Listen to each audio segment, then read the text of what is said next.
Welcome back into Buckeye Beat. I'm Noah Weiskopf, joined here as always by Tyler Danburg. Ohio State took the field at Wrigley last Saturday and despite a slow start, dominated the game, cruising to a 31-7 victory.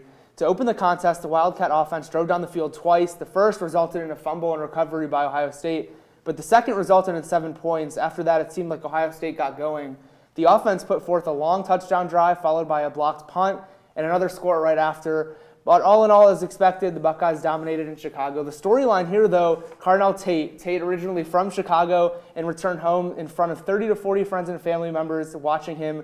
But the past year has been a rough one for Tate. As many of you may know, he lost his mother in a drive-by shooting last July. In the game, Tate caught 2 touchdowns and had his first multi-touchdown game in his career. Pretty special moment in Chicago, Tyler. What a day for Carnell Tate. A lot of emotions, a lot of family in attendance. I think he said about 40 to 50 members of his family in attendance. His first touchdown was a diving 25-yard full extension grab. His second one, he bulldozed in from 8 yards out. There's a special third option unfolding for Will Howard in Columbus. And it's pretty impressive, too, because you have 3 number 1 wide receivers on this team. It's pretty remarkable. Other than the win, though, I don't think there's much more to look at in the bigger picture. I did want to mention, though, the Buckeyes suffered a massive loss this week in practice. Starting center Seth McLaughlin tore his Achilles tendon after a non-contact injury in practice on Tuesday. Now Carson Hinsman will move to center. Austin Sareveld will slide right in there at left guard. How big of a deal do you think this injury is? It's a major loss, Noah, in the middle of the line because McLaughlin was a prime candidate for the Remington watch list and the Remington Award given to the best center. He probably still will be a candidate for the Remington Award. Now, this Saturday, we're going to see the 5th different starting offensive line combination. Carson Hinsman has the experience with 12 starts at center. He started there all but the Cotton Bowl last year.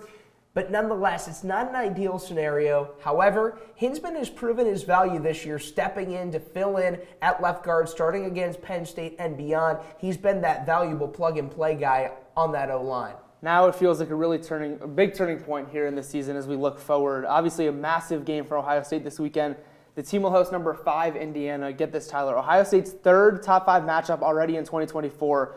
And it's Indiana's first top 5 matchup during the regular season in program history. And also, not to mention, the first time in 57 years the Hoosiers have been ranked inside the top 5. Pretty remarkable to think about. The big storyline for Indiana has been the fact that they brought former James Madison head coach Curt Cignetti in with him and came 30 transfers. I think that's a winning recipe. I think when you come in, without having guys who know, your culture, that's a little bit of a different approach. And, for us, we want to make sure we're retaining as much of the roster as possible on a yearly basis. But that's the new era of college football, and it seems like everyone is totally accustomed to the culture over there and totally bought in. And it takes a coach to help acclimate those 30 transfers because Indiana, 2 years ago under Tom Allen, they brought in 20-plus transfers, but they did not have the success that they wanted. Now, you talk about Indiana. They have been one of, if not the best story in college football this year. You go back to mid-October, Curt Cignetti was mass texting students to take a break from midterms to come out to their game against Maryland.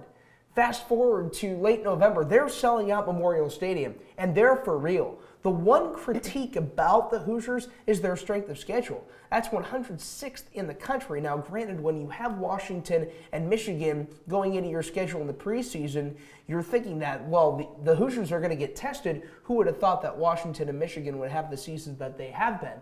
But nonetheless, this game is going to tell a lot about where the Hoosiers are as a program. 30 transfers, also 3rd most in the country. But yeah, like you mentioned, there's been a lot of talk that maybe the Hoosiers aren't all that great because they don't have any signature wins.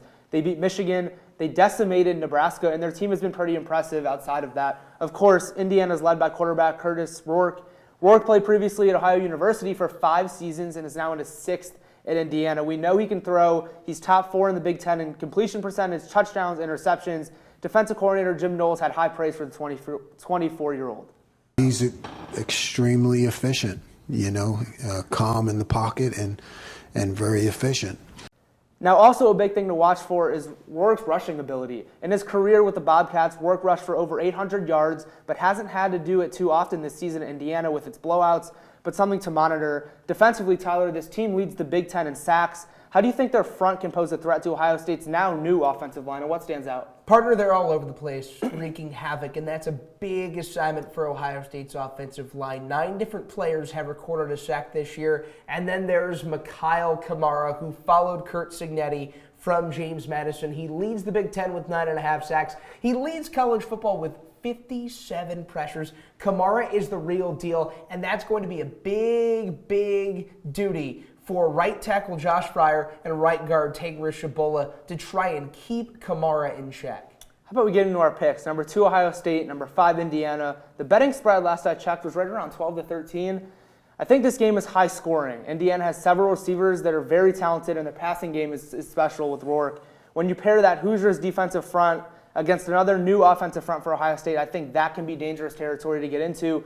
But with home field advantage and a spot in Indianapolis on the line, I'm picking the Buckeyes to take care of business, but I do think it'll be a 1-touchdown game in the end. Tyler, I'm taking 35-28 Ohio State. I like that pick. This game has so many implications. The Big Ten title appearance is up for grabs. Oregon has already clinched the bid, so this game basically decides a trip to Indy.